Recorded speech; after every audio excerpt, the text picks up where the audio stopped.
Olá pessoal, bom dia, tudo bem? Aqui é Michel Augusto, você está no canal Exposição Bíblica e eu queria te pedir um favor, deixe o seu like nesse vídeo, se inscreva no canal, ative o sino para você receber as nossas notificações. Eu queria falar hoje sobre a pregação no contexto da desconstrução pós-moderna. Eu vou falar exatamente no Jacques Derrida, né, o filósofo, vamos dizer assim. A gente tem até dificuldade de chamar ele de filósofo porque a crítica literária dele vai muito além de filosofia. Mas vamos falar sobre ele, tá bom? Vamos lá então. Eu estou usando alguns referenciais teóricos, como Kevin Van Hooser, a própria Katia Kozik, né, que é da área da filosofia do direito, também que vai nos auxiliar a entender melhor essa questão da desconstrução pós-moderna. Bom, Jacques Derrida, nascido em 1930, morre em 2004, então é um contemporâneo. Nós não estamos falando aqui de algo que está ultrapassado, algo que está arcaico, é uma discussão bem contemporânea. Ele era um ativista em causas políticas, e daí a gente encontra dentro desse ativismo político dele algumas coisas que servirão de insights, até mesmo para aquilo que ele propõe como desconstrução.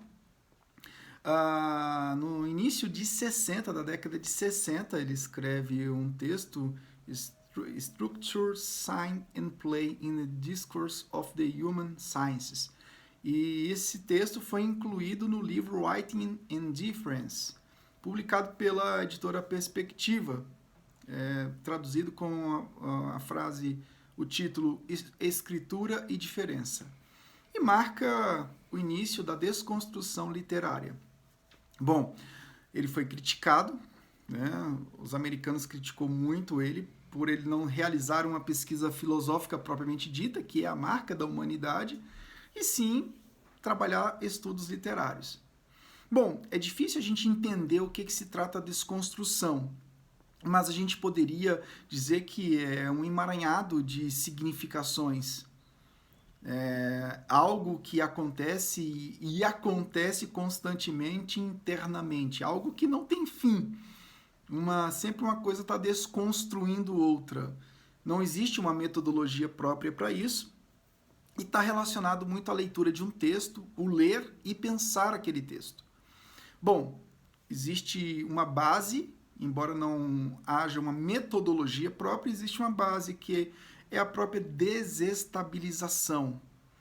E como o Derrida era um ativista político, nada melhor do que tratar isso como uma desestabilização da interpretação dominante. Aquela questão antiga, né, das formas de poder. A gente tem que derrubar as estruturas de poder. Né? E é algo sem fim, pois tudo se torna dominante na sua época. Então essa questão da desconstrução é um troço tão perigoso, porque nunca vai ter fim. Aquilo que dominava a modernidade deixa de dominar na pós-modernidade, e outra estrutura de poder vem e domina. Daqui a pouco vem outra situação e derruba. Então, sempre a desconstrução está partindo do pressuposto incrível isso, da construção de algo novo. Né? E esse algo novo que está sendo construído vai ser desconstruído lá na frente. A gente vê muito essa questão da desconstrução no próprio construtivismo educacional, porque coloca o protagonismo no aluno que deve ter o poder de, a partir do seu contexto social e político, de trazer essas contribuições para o campo do conhecimento. Então a desconstrução está muito ligada também com o construtivismo, porque o construtivismo nada mais é do que uma ressignificação com base nas questões sociais e políticas. E você como pregador, nós como pregadores do Evangelho, precisamos compreender bem esse momento. né? Esse momento não é tão atual, mas ele persiste ainda, né? O Derrida é, vamos dizer assim, um nível hard de desconstrução. Essa desconstrução não começa em Derrida, né? A gente sabe muito bem que essa desconstrução começa lá no Éden, a partir das insinuações satânicas para Eva e, consequentemente, para Adão. Isso passa por Jesus lá no Monte da Tentação. Então, a desconstrução é uma obra demoníaca, né? E um medo sempre da posição dominante, né? Fazendo uma ponte aqui de Jacques Derrida para a questão do próprio diabo, né? A questão toda que Deus tinha dado uma ordem para Adão, é uma ordem com autoridade, é uma posição dominante divina. E isso, com certeza, traz uma situação uma sugestão de desconstrução pelo próprio diabo. Então, tudo que a gente vê hoje nada mais é do que aquilo que já aconteceu. Então, partindo de Jacques Derrida, uma leitura ou interpretação é sempre um reescrever o texto do passado. É a tradução desse texto para o presente. Só que quando você traduz o texto para o presente, essa tradução sempre envolve a ressignificação desse texto. Porque para ele o texto presente é um não texto. Existe apenas enquanto possibilidade para a construção futura de um novo texto.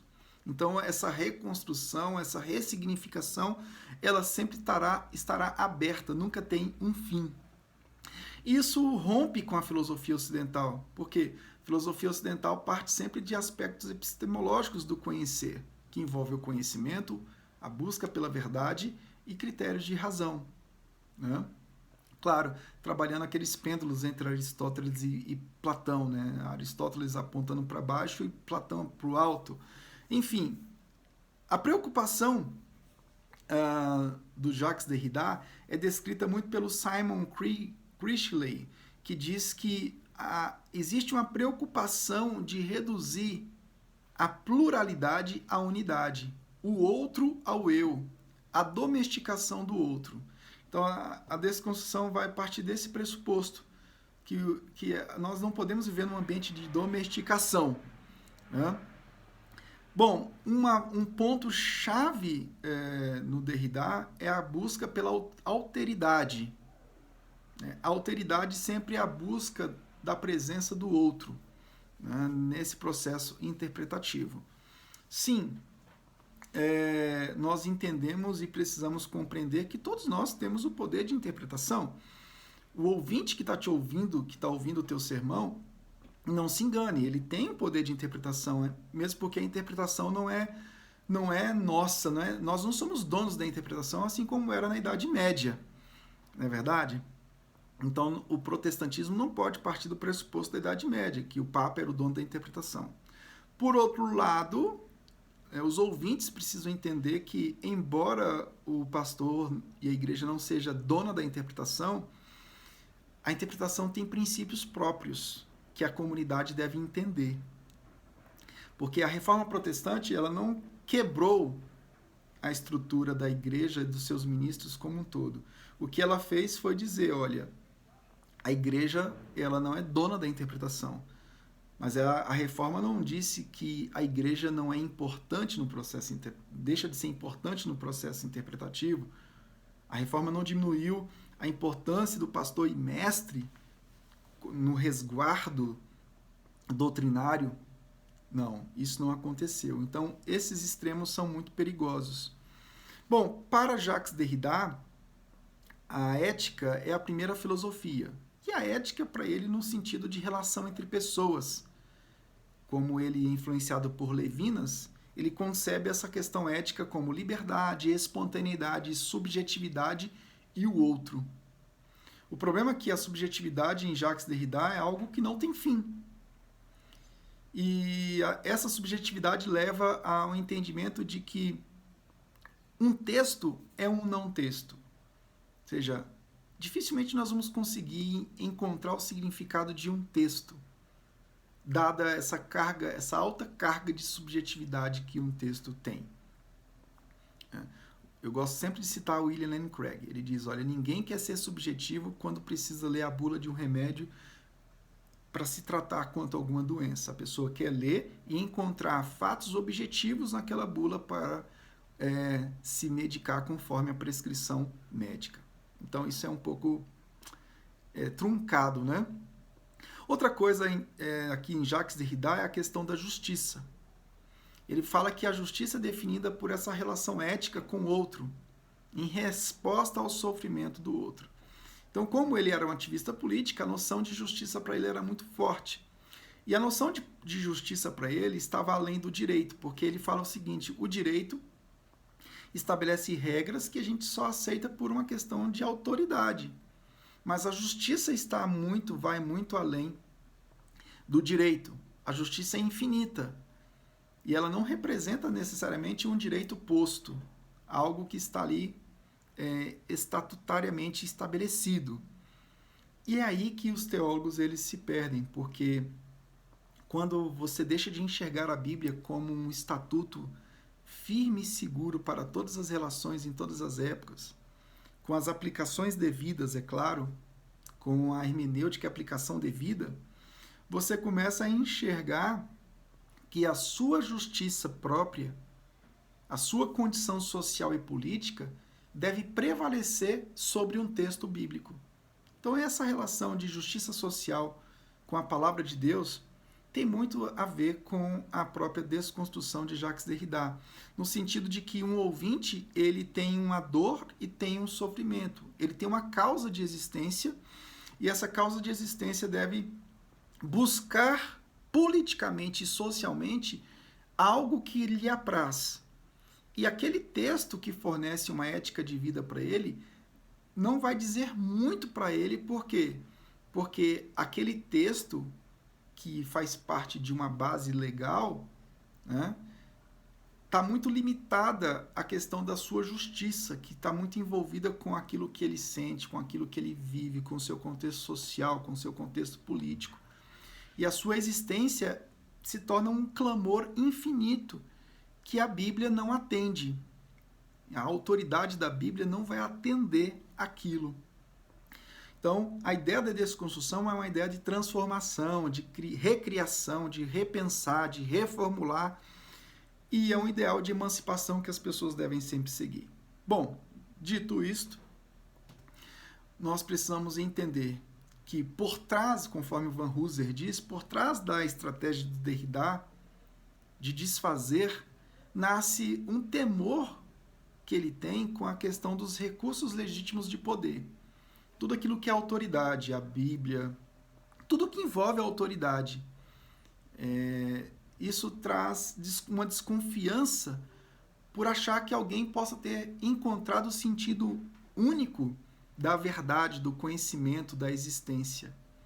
Então, ele acaba chamando essas pessoas que dizem que encontraram a verdade de tolas. Né? Então, o próprio Derrida contesta a pretensão do filósofo e do teólogo de ter chegado a uma visão fixa e correta das coisas. Agora, você imagine, aonde tudo isso vai parar? Essa desconfiança sem fim. Uma desconfiança em relação à revelação, é uma desconfiança em relação à própria razão, é uma desconfiança em relação à própria interpretação, porque tudo vai ser reinterpretado sempre. Então, nada tem valor fixo, tudo é variável, tudo se torna fluido, e aplicando para um contexto, por exemplo, ideológico de gênero, a gente vai identificar muito bem o que é desconstrução. O feminismo, por exemplo, ele exibe muito bem o que é a desconstrução, a ponto de chegarmos numa área de subversão de identidade. Porque o igualitarismo, que luta contra o patriarcado, ele vai desembocar exatamente na grande questão. Se o homem é igual à mulher, do ponto de vista de funções bíblicas, eu estou falando do sentido bíblico, homem e mulher podem ser iguais também do ponto de vista sexista. Né? E como tudo passa por uma questão de subversão, aquilo que era dominado se torna dominante. E assim sucessivamente. Bom, nós temos que tomar muito cuidado, porque a nossa fé tem uma razão.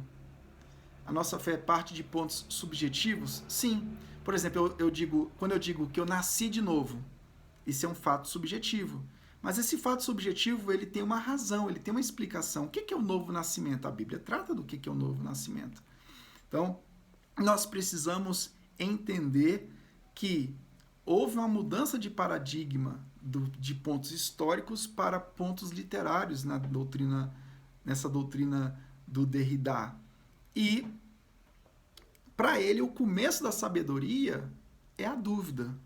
Só que, para nós, o começo da sabedoria é Cristo, a exata expressão, imagem do Pai. Ele é a sabedoria encarnada. Ele é a resposta de toda a busca pelo conhecimento, verdade e razão que nós temos.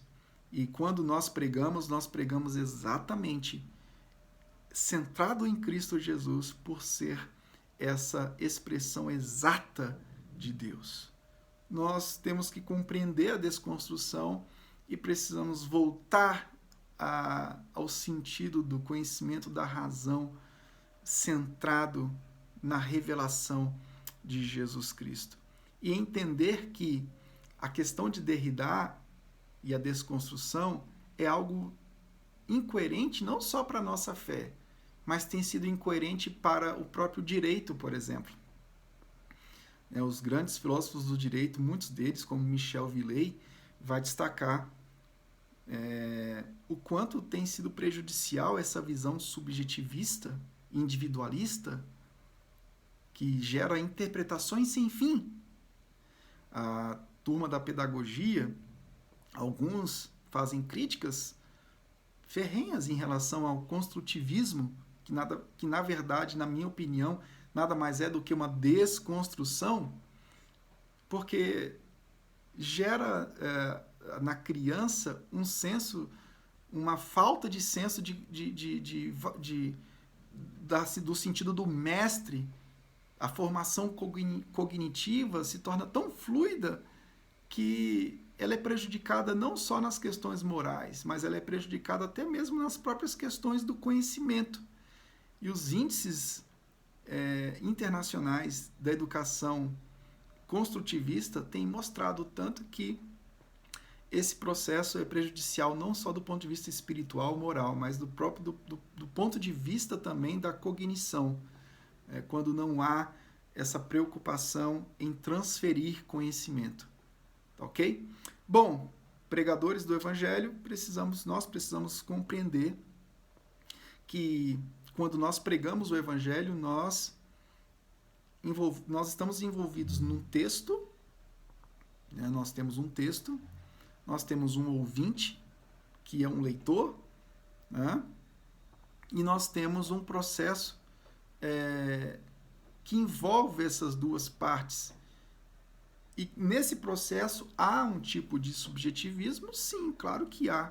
Quando eu prego, a pessoa que recebe, ela é impactada, por exemplo, com a ação do Espírito que trabalha no seu ser, que a move para mudanças e transformações, mas nunca se esqueça de que esse envolvimento no culto público de quem fala com um texto que diz e o subjetivismo do ponto de vista da experiência está cerceado por fatores objetivos.